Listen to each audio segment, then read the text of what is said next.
Pluto doesn't care about your feelings. Ouch. I know this one hurts. This one's gonna sting a little bit, but I think we need to talk about Pluto a lot more than we are doing. Pluto is that sneaky, that little sneaky kid that's just, I'm thinking about a very mischievous kid. Not a bad kid, but just mischievous.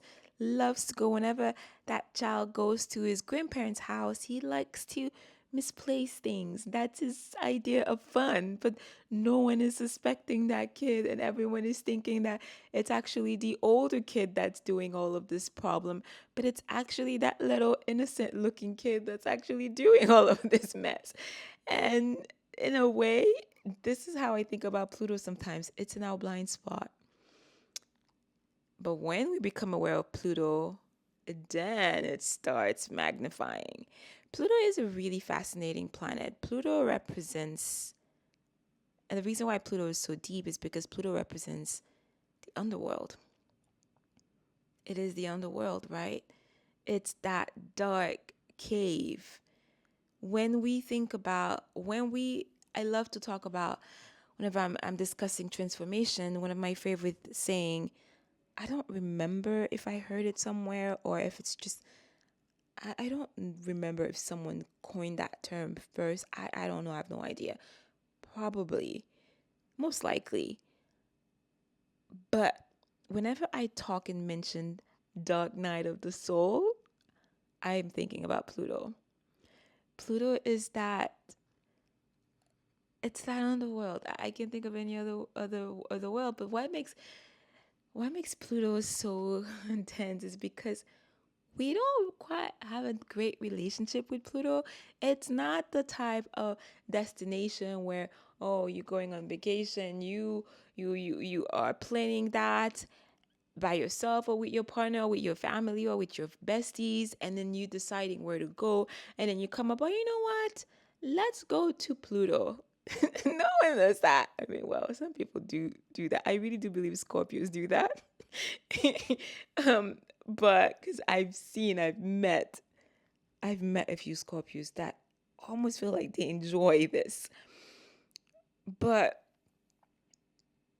overall, generally speaking, we don't actively choose to visit Pluto.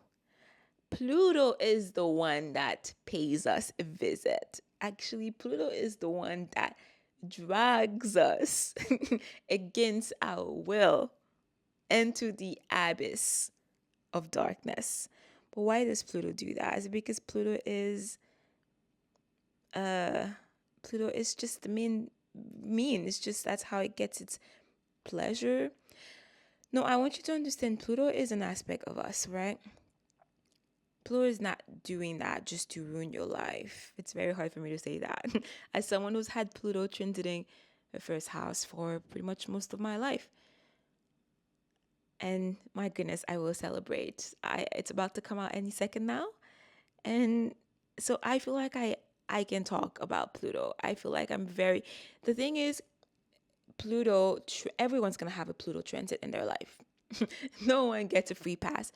But not all Pluto transits are created equal. They don't all affect you the same way. And because Pluto transits last so long, in a specific lifetime, we don't get to experience Pluto in all 12 of our houses, right?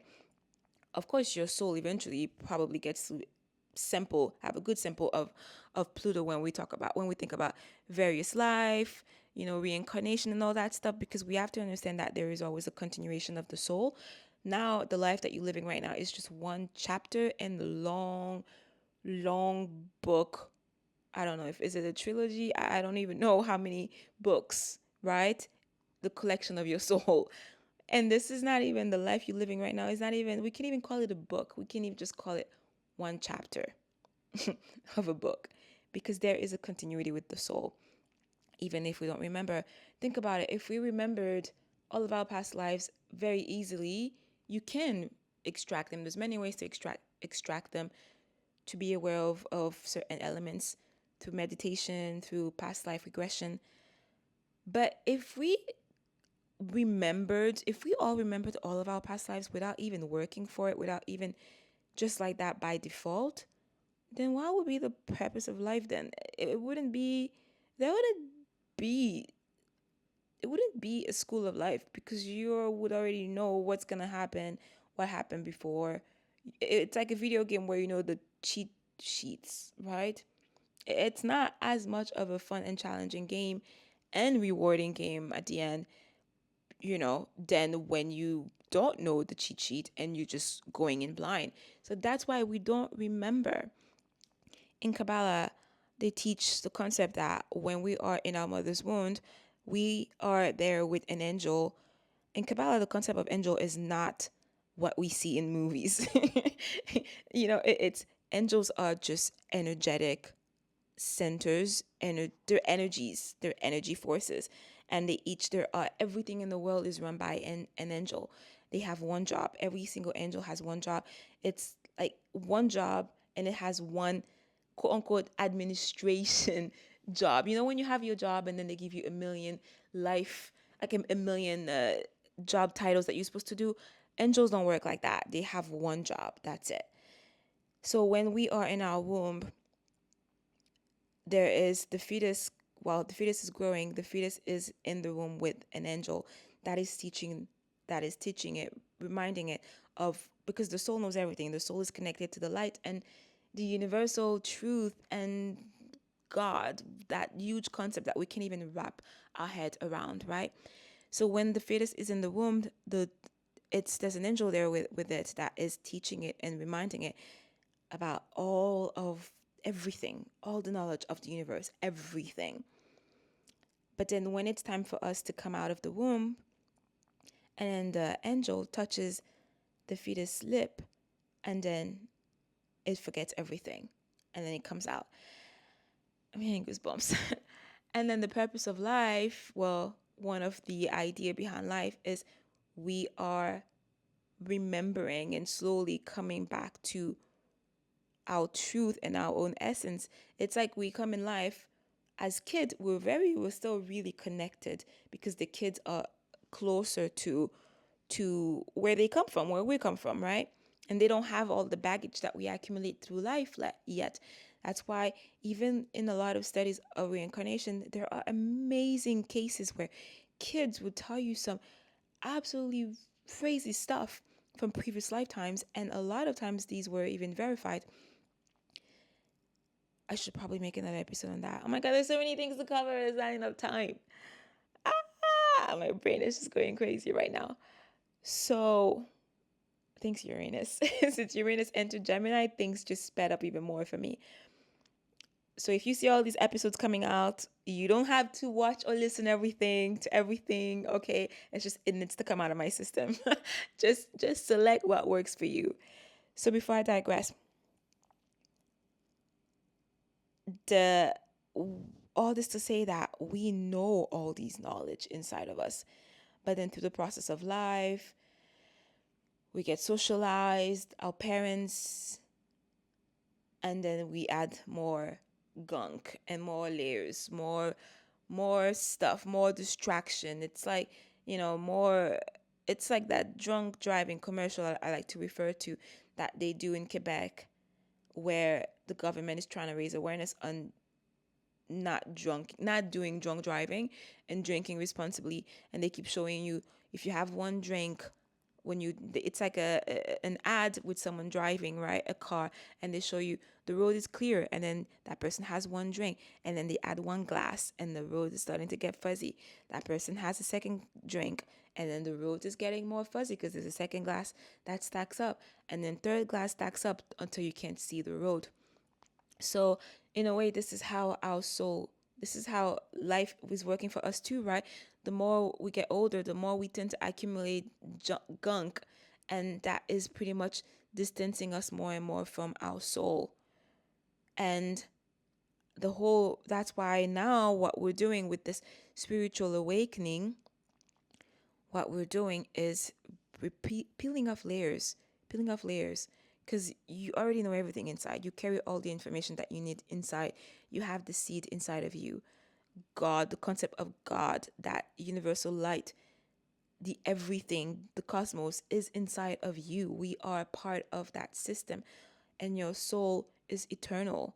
Even if the body has a expiration date, the soul goes on. The soul is eternal.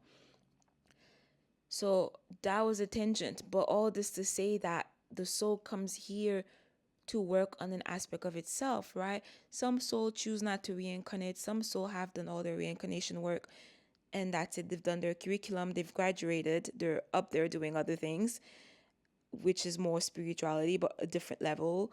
And we are here also doing the work.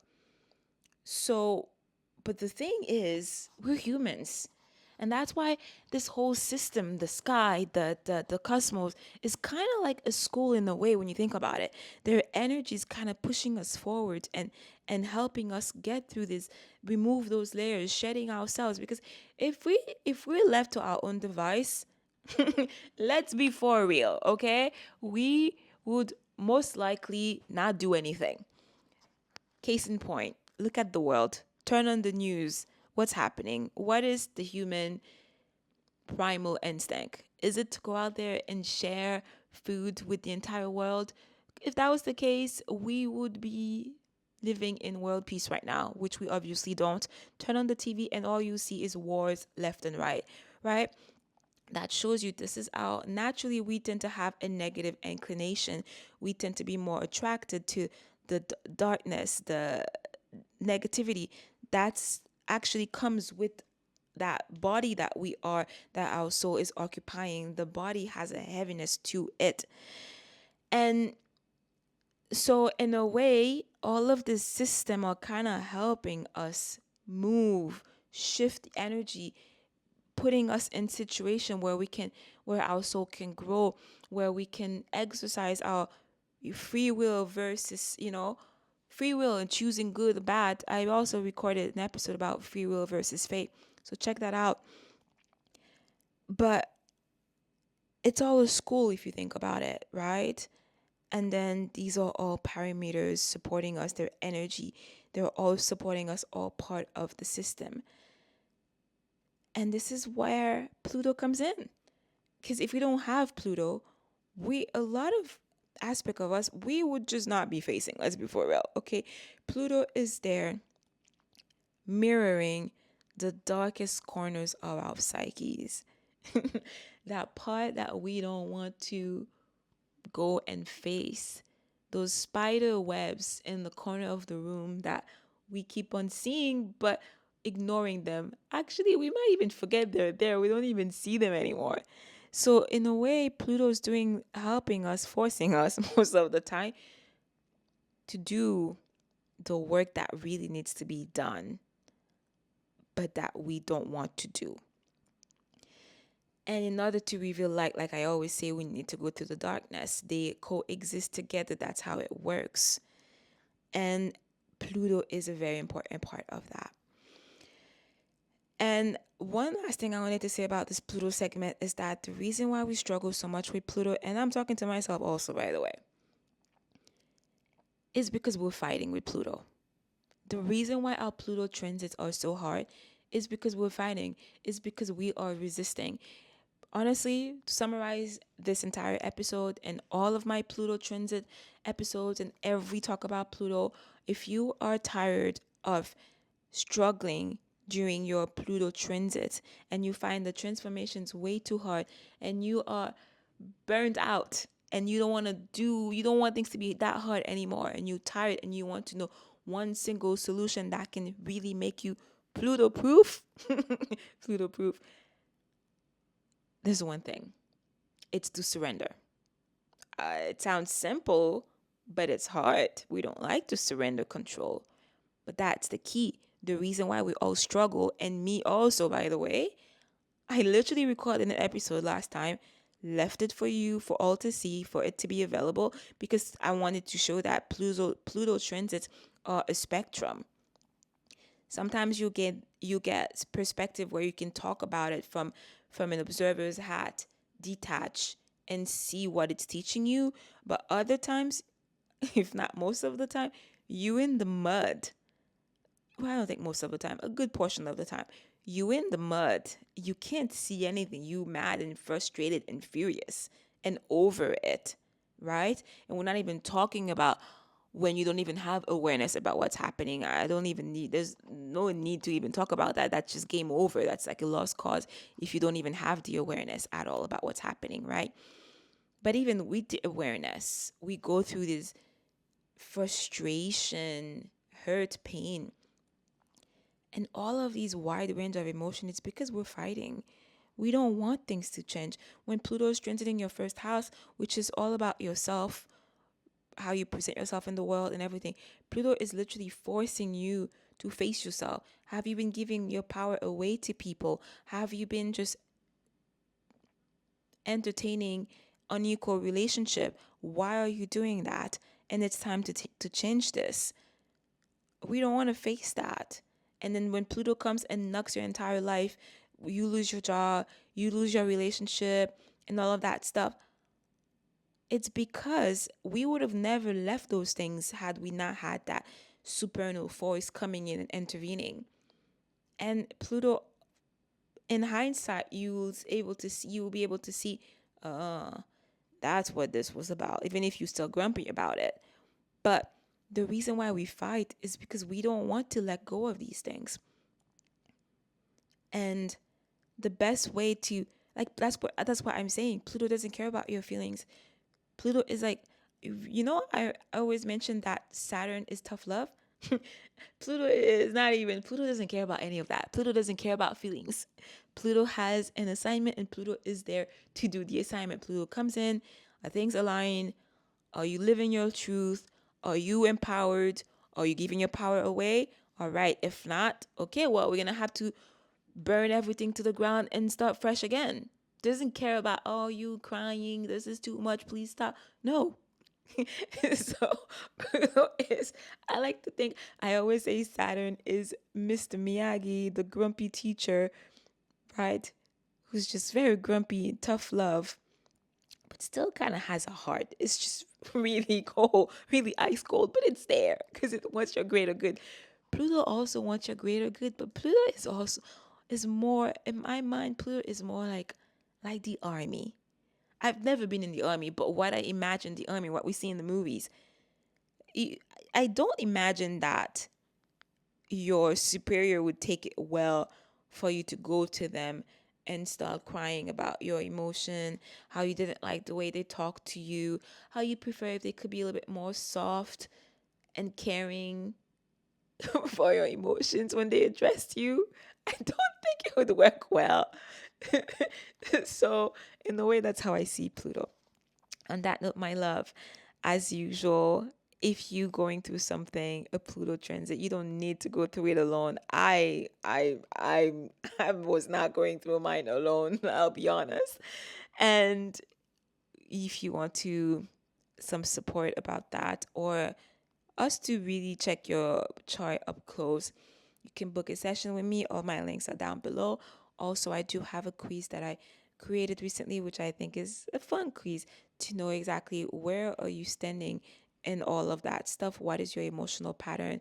Because that's very important in helping you be less reactive and taking a better control of your life and showing with more intentionality. On that note, all those links are down below, and I will see you in the next one. Keep shining bright like a diamond, my love.